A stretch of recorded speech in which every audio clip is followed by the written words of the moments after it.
Now, the greatest radio shows of all time. Suspense. The Shadow Node. Washington calling David Harding, Counter Spy. Classic radio theater. The Great Gildersleeve. Fibber McGee and Molly. Dragnet. Gunsmoke. The Lone Ranger. Now, step back into our time machine with your host, Wyatt Cox. Good evening, friends of the Inner Sanctum.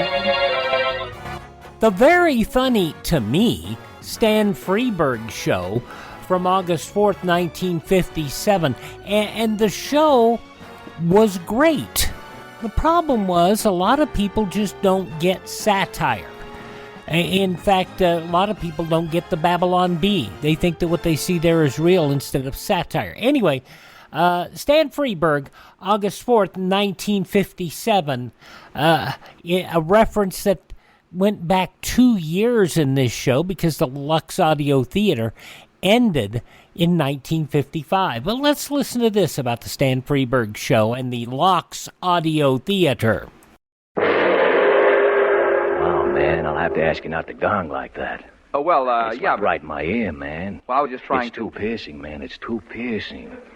Well, see, the gong was to separate me from the commercials you just heard. I mean, I don't want people to think I'm a cigarette or a used car. Well, what are you, man? I'm Stan Freberg. Too piercing, man. Too piercing, yeah. Well, that's the breaks. Hit it, Billy. Wow. This is the fourth show of the series of a brand new radio series. From Hollywood, we present the Stan Freberg Show. With the music of Billy May. Plus the songs of Peggy Taylor with Doris Butler, June Foray, Peter Leeds, and the Judd Conlon Rhythm Airs. You may not find us on your TV, because in case you did not know, we're being brought to you on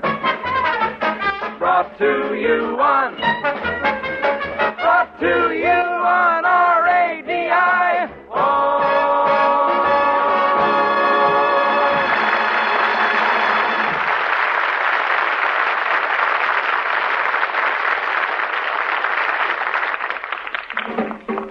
And now one of the dramatic scenes we know you've been waiting for. The stage lights dim, and the spotlight finds our announcer, Burnside Mantle.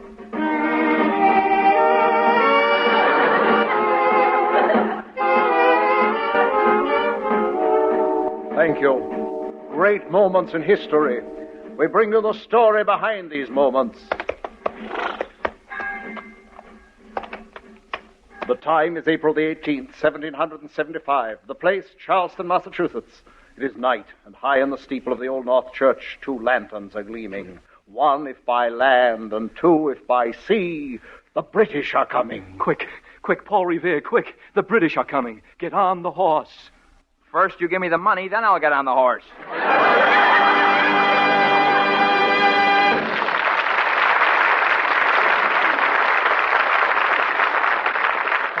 So concludes another gem from the files of our historical stool pigeon and research man, Robert E. Tainter. Bob had to mail his expose in today as he's been temporarily detained. I hope they at least put a radio in his cell so he can hear the show.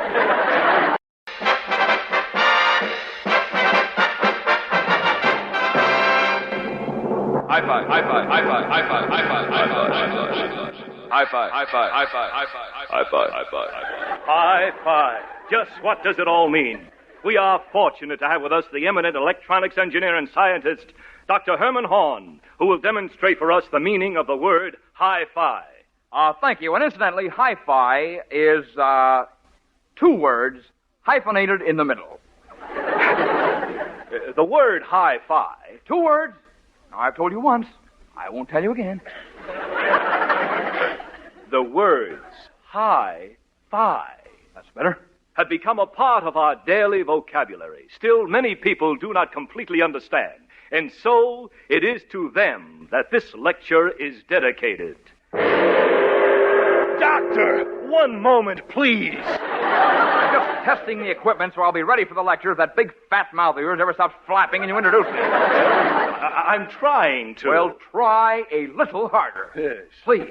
Well, as Edison was to the incandescent lamp, As Whitney was to the cotton gin, as Abbey is to rents, so is Dr. Herman Horn to Stereofrantic, orthopedic, cinemaguana, ramophonic sound is the copyrighted name for my own personal hi-fi system, which I have developed. What the good doctor really means is hi-fi, short for high fidelity, or music recorded with complete frequency and full dynamic range, plus great musical balance, then engineered and pressed with critical electronic precision. Somebody asked you to say that? Oh, nobody Just said it. Thought you'd throw it in. Is that it? Oh, yes, That it? I just wanted to help, you know. Well, that's very nice. You want to help. Say, let me show you how it can be a real help. Take your foot and put it in this bucket of salt water. All righty. There you are. Now, will you hang on to these two electrodes? All righty. Thank you. Hold it.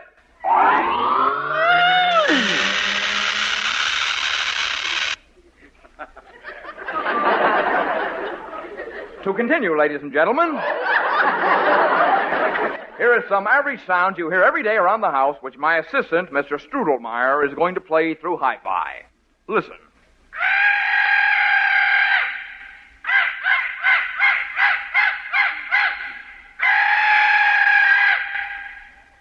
That was the mating call of the aardvark. Yes, you aardvarks with hi-fi sets, that was a good place in the record to test your equipment and get jollies at the same time. Listen again.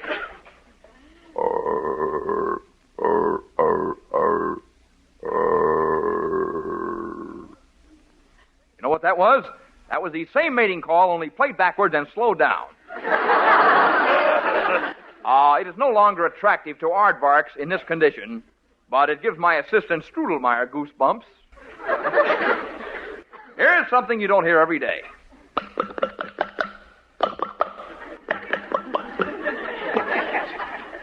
That was the sound of Luella Parsons at the Brown Derby putting ketchup on a clam sandwich in hi-fi. Hey, you'd think you were right there with Lolly, wouldn't you? I tell you, somebody who appreciates hi-fi, that's a dog. They could hear all the good sounds you couldn't hear, like all the highs. You can only hear the fives. The average dog can hear up to 40,000 cycles. I'll play an oscillator for you. You write down a mental note of where you can't hear anymore.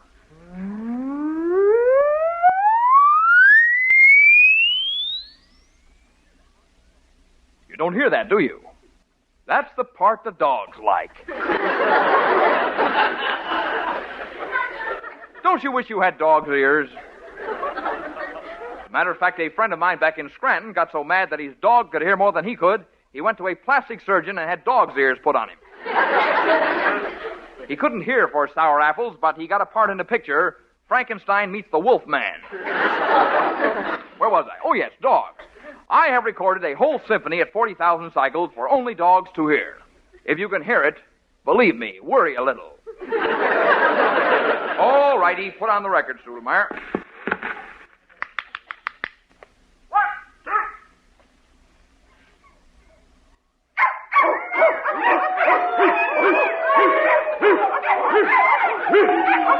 Down, Strudelmeyer. Down, Strudelmeyer. Take the record off. Well, that's too bad. They get too emotional. Strudelmeyer, the liver is for them.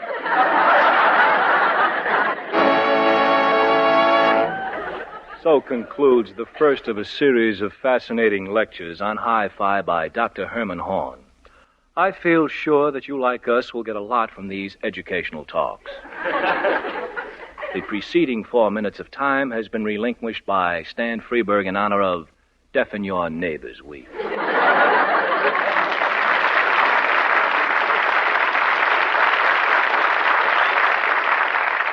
August 4th, 1957, The Stan Freberg Show on Classic Radio Theatre with Wyatt Cox.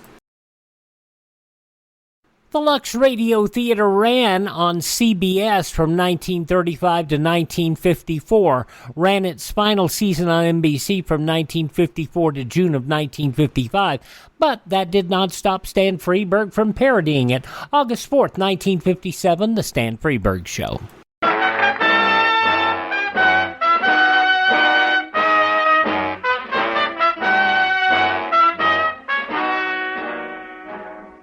The Lox Audio Theatre. Brought to you by Lox Soap, the only salmon-shaped bar that swims up tub. And now, here is your host, that grand star with a wide smile, C.B. Digby. Good evening from Hollywood. Tonight we have for you a stirring psychological drama adapted especially for the Lox Audio Theatre from that lovable motion picture, Rock Around My Nose. Our stars are the screen's most lovable old codger, Mr. Evanston, Illinois. And that delightful child actor, Bobby Finster, recently starred in Pillow Fight at the OK Nursery School. As usual after our play, I'll be talking with these glamorous stars in our very own green room. And now, from Hollywood, the Lox Audio Theatre presents Rock Around My Nose.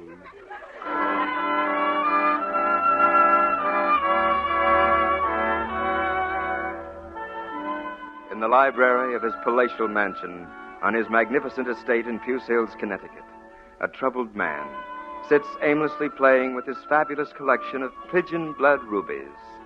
As the priceless gems trickle from his aimless fingers and spill to the floor to be sucked on by a delighted cocker spaniel, Foster Farthington Chatsworth III, the lonely millionaire, is thinking deeply. He is... But let him tell us his problem. I have lost all hope of getting close to my son, Julius Chatsworth IV. Since Julius was a baby, I've had trouble getting close to him. Dad! And now... Dad! There's Julius now. Julius, my son, come, get close to me. Are you kidding? What's the matter, son? Let me get close to you, boy. Well, that's what I wanted to talk to you about. Why you can't get close to me. What is it? Well, Dad, it's just as plain as the... Oh, what's the use? I can't tell you. So long, Dad. Julius, where are you going? I'm going out to pick up a girl. But, Julius, what about your poor old father? You get your own girl. He was gone, and I still could not get close to him. Little did I know what was going on at the Puce Hills Sweet Shop.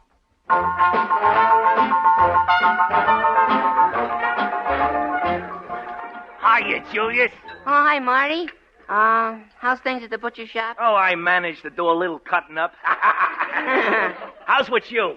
Oh, just same old thing. Come down here, drinking straight shots, talk realistic dialogue.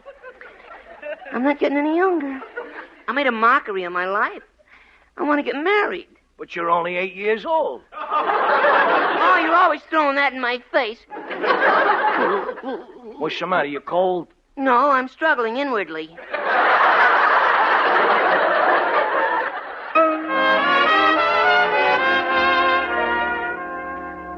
Julius began to spend night after night at the Puce Hills Sweet Shop.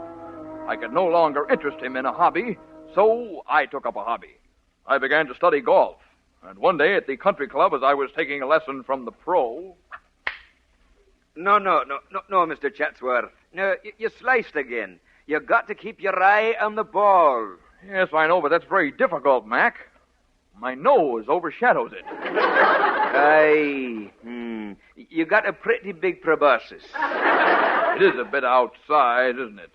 Ooh, I wish I had that nose full of nickels. That nose full of nickels. I had heard that phrase before, walking along the street. Hey, Kurt, get a load of that bugle. Boy, would I like to have that nose full of nickels. Nose full of nickels, nose full of nickels, nose full of nickels, nose full of nickels, nose full of nickels, nose full of nickels. Stop it! I began to think about my nose. How many nickels would it hold? I decided to find out. In my office next day. Here are the nickels, Mr. Chatsworth. Banks and all they have. Excellent, Miss Braintree. Now I want you to pour them into my nose. Are you kidding? Not at all. I want to see how many nickels my nose will hold. Well, you're the boss. Say, you'll have to stand on your head. All right. Yep. How's this? Perfect. All right. Start pouring. Okay.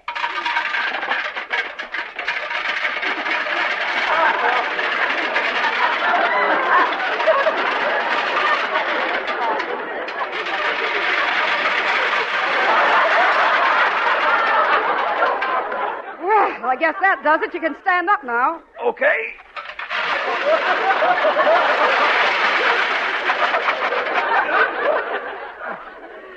All right. Start counting, Miss Braintree.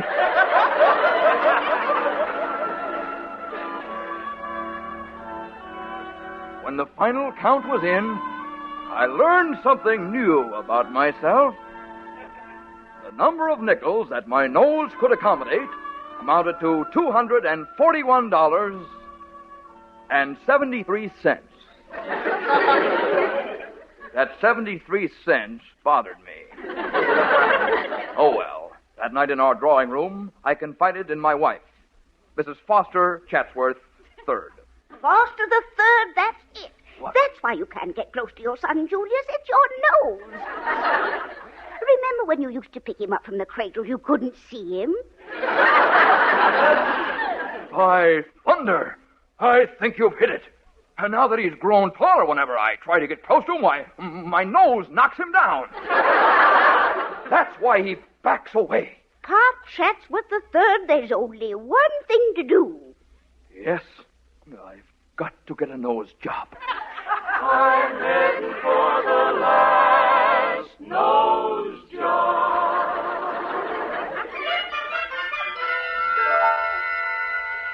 And so I went to a first-rate nose shrinker.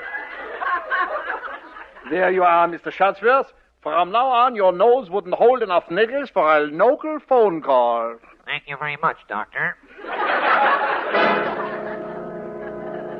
Julius, my son. Who are you? Why, I'm your dad. Foster Farthington Chatsworth. The Third. Right. Dad, you got a short nose. Yes, son. Now I can get close to you. And I can get close to you. Oh, Dad, I've missed you so. No. It was my fault, son. I've been short-sighted and long-nosed. Oh, Dad. Julius, my son. Only a nose I give you. Only a nose I give to you.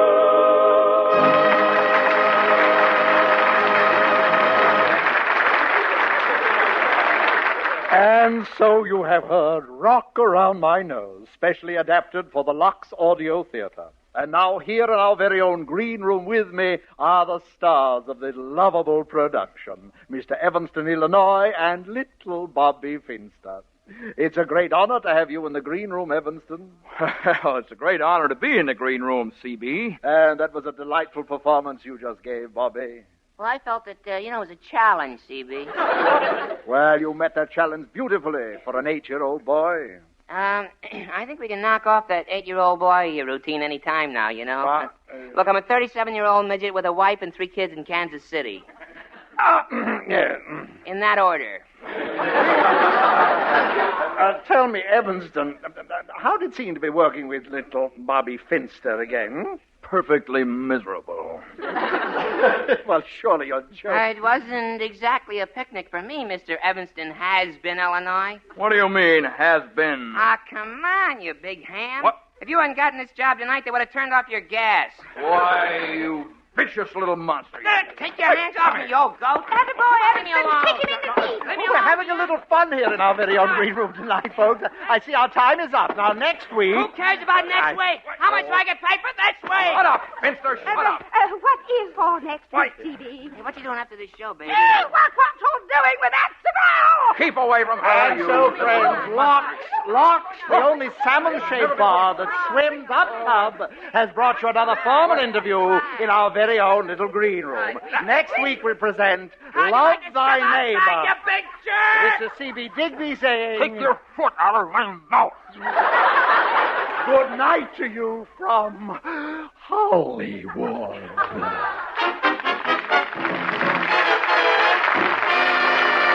August 4th, 1957, Stan Freberg on Classic Radio Theatre with Wyatt Cox. You ever make a change and then think, why didn't I do this years ago? Well, that's how people feel about switching to Medishare for their health care, especially now with inflation the way it is. People are very happy with the savings. Most families save about $500 a month when they switch. It's a huge help when prices are going up so fast in so many other areas. And Medishare's customer satisfaction rate is double that of health insurance. It's just a different experience, and people really like that. Medishare is an alternative to health insurance. It's a community of Christians who share each other's healthcare bills, and it's been going strong for over 25 years. It really is the gold standard, the most trusted name in healthcare sharing. Find out why people love it, find out why they rave about the customer service, and find out how good it feels to save some money right now. They're super easy to talk to. Here's the number, 833-34-BIBLE. That's 833-34-BIBLE, 833-34-BIBLE.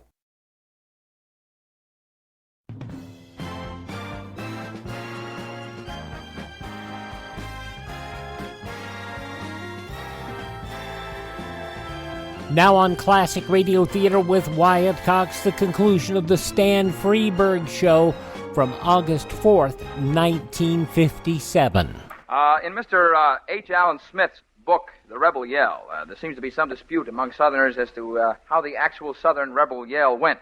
Mr. Smith points out that there are certain schools who believe it went ha, yip, yip, yip, wah-oo, and other people down there think that it went tutti frutti, a wop bambooey. But I personally, having done a little research on the subject, believe that the rebel yell went like this. Yeah! Don't let me startle you. I'm just doing a rebel yell here to kind of kick things off, you know what I mean? There's Yellow Rose in Texas that I am going to see. Nobody else could miss her, not half as much as me. That's right, so when excuse me. That's just a shade loud on the snare drum. She's the sweetest little rosebud that Texas ever knew. Her eyes are bright as diamonds, they sparkle like the dew. See, now, you covered up Sparkle Like the Dew. One of the loveliest parts in the whole Texas is the only girl for me.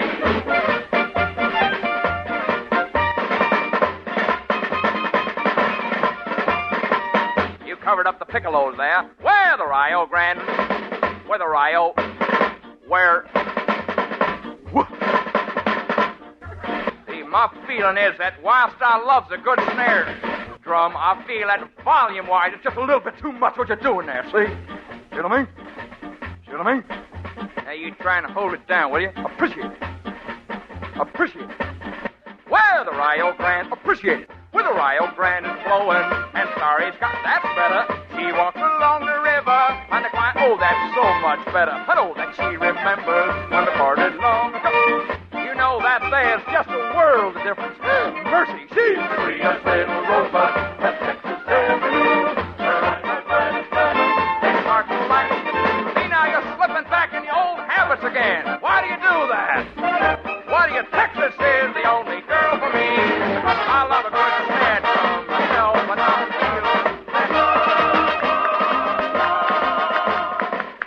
People, let's go back there. The snare drummer covered up the tra-la-las. Will you do it again, that's all.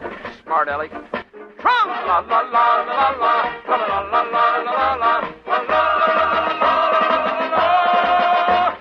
See how lovely that turned out now? That's the darling part. Okay, banjo, go yug-dugga-dugga-dugga. That's pretty. That's pretty. Oh, now I'm going to find her, for my heart is full of woe. We'll do the things together we did so long ago. We'll play the banjo gaily.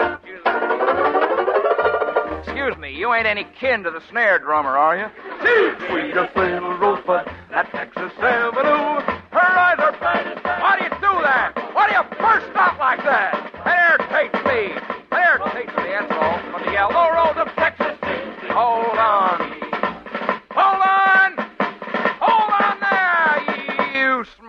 Yankee drummer, you. Listen, you can cover up yellow. And you can cover up rose, buddy. But don't you cover up Texas. I mean, say you cover up Texas. I'll stick your head through that cotton-picking snare drum and secede from the band, so help me Mitch Miller, I will. And the yellow rose of Texas will be mine forever.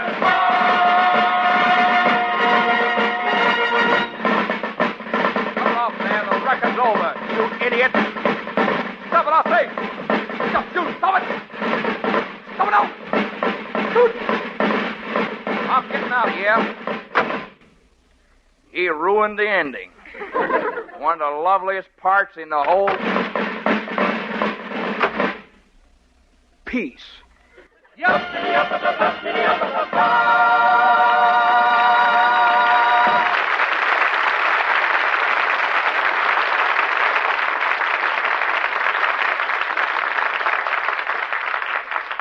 Thank you. Thank you very much.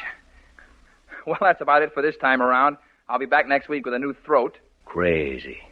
Oh, yes, I forgot about you. Well, you've tried our show. Yeah, man. And you've tried other shows. Yeah, man. Well, what is your conclusion? Well, your show is louder, man. It bugs me. And it's more piercing. Definitely more piercing. Thank you. So until next week, this is Stan Freberg saying thanks for listening, God bless you, and good night.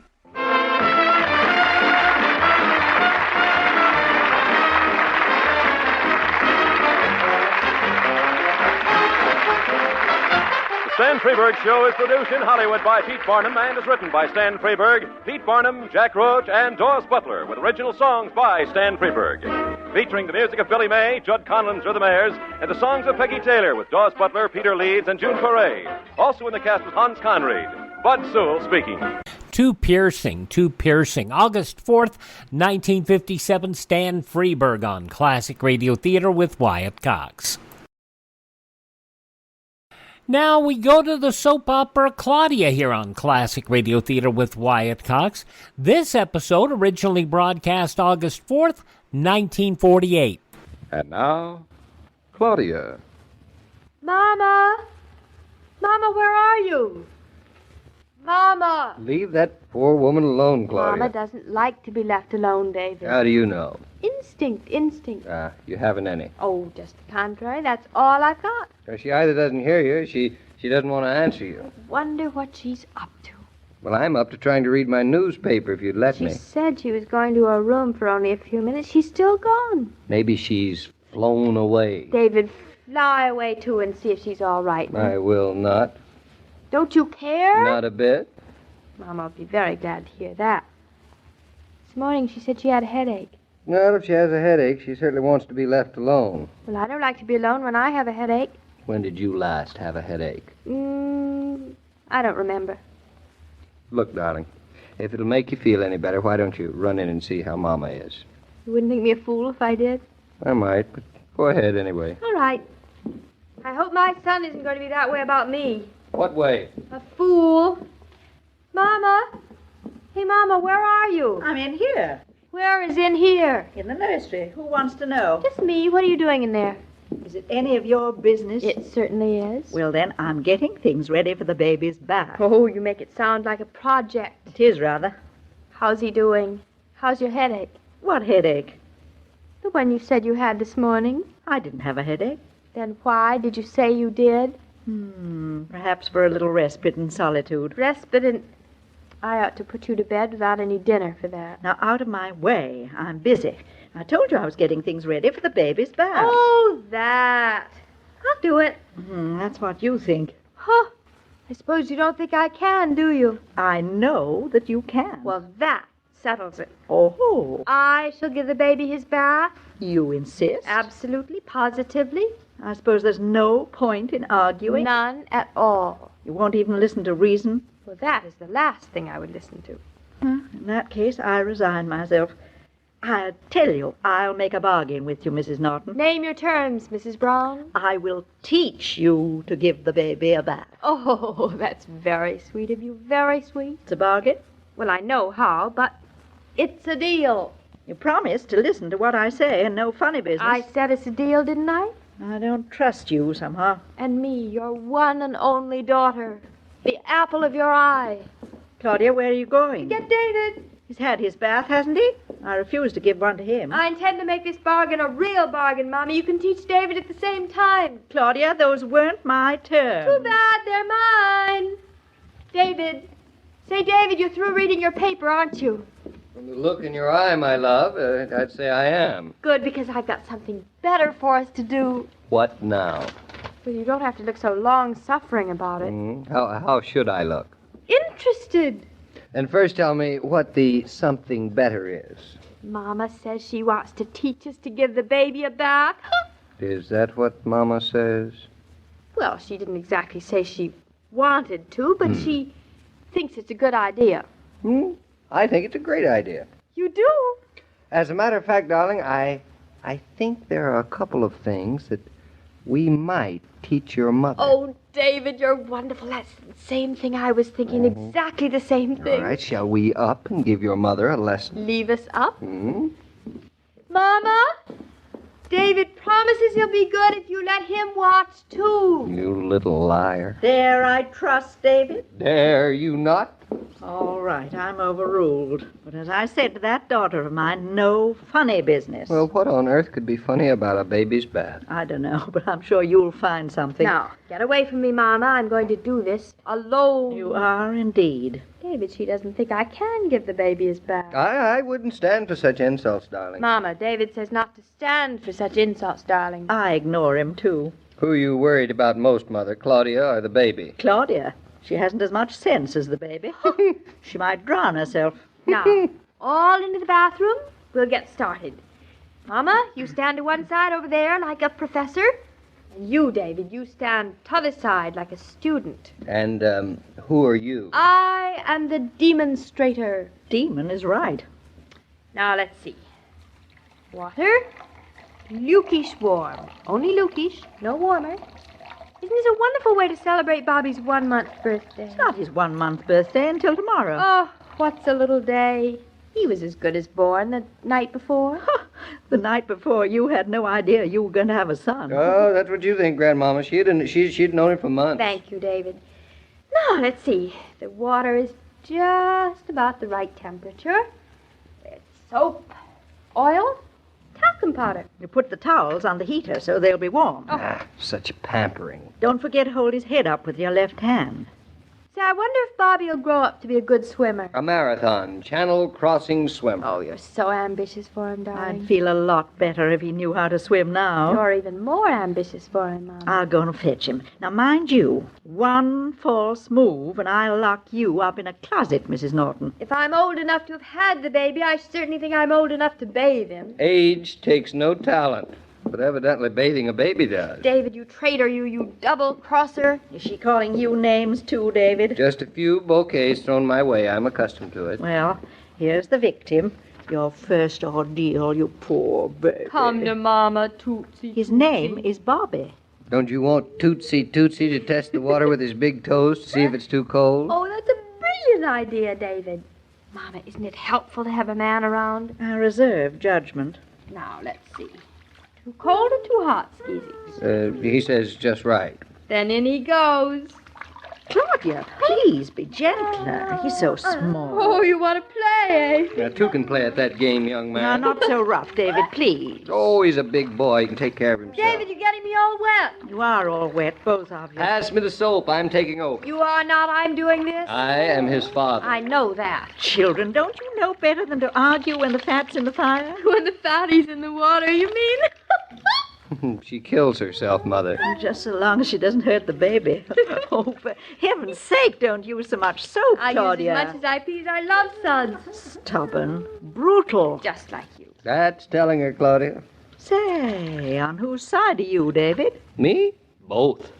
Claudia, his head's rolling around. David, your head's rolling around. Not his. The baby's. Oh, the baby's too is your head. Hold it better. Around. Really? He can't hold it up yet by himself. He ought to be ashamed. He's such a big boy, too. You ought to be ashamed of yourself, David Norton.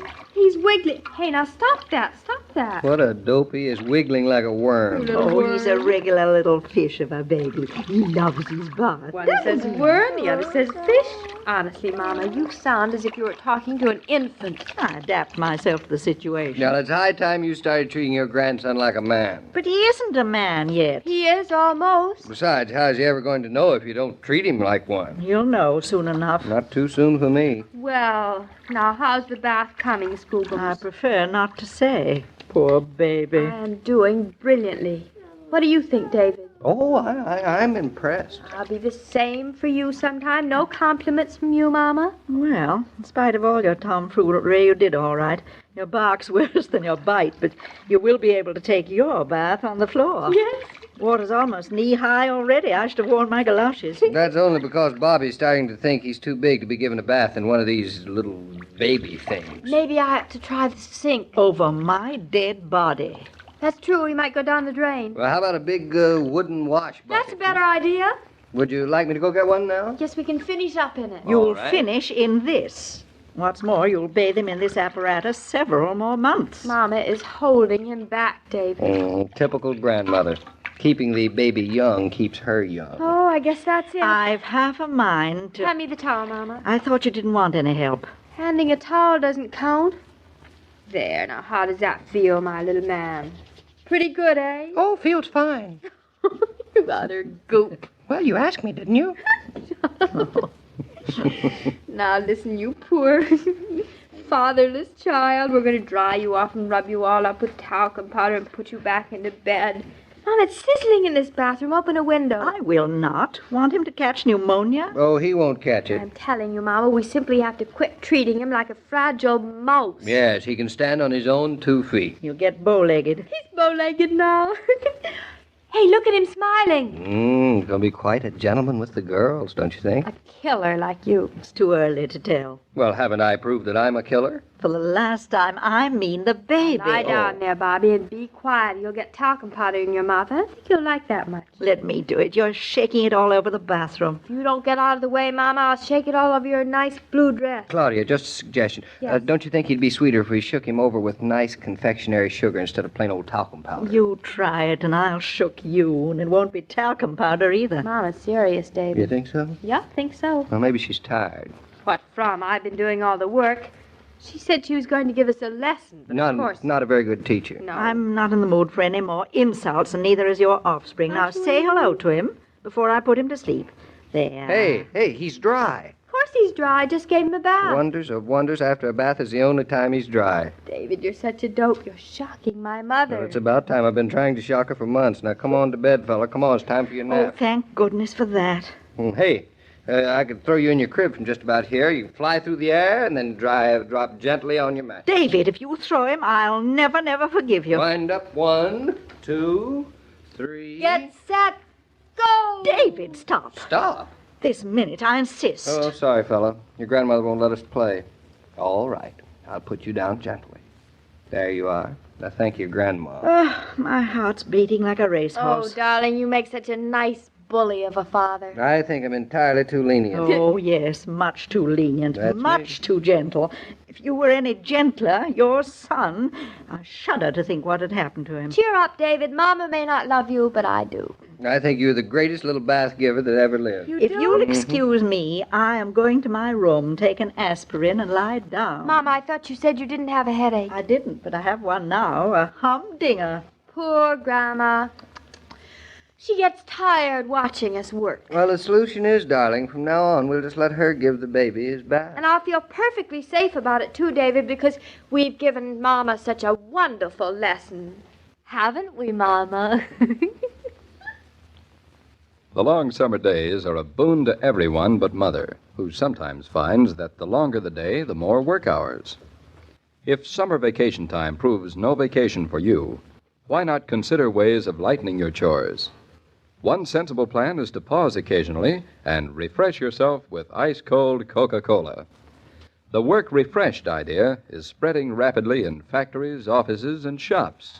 It seems only logical that it should spread into homes, where so much of the world's work is done. Mr. King, I don't mind telling you I am exhausted. I well understand. Those 2 children, sometimes I think they're mad. Is that what you really think? Well, at least they have a good time. A swell time. But take my advice, Mrs. Brown. Steel yourself.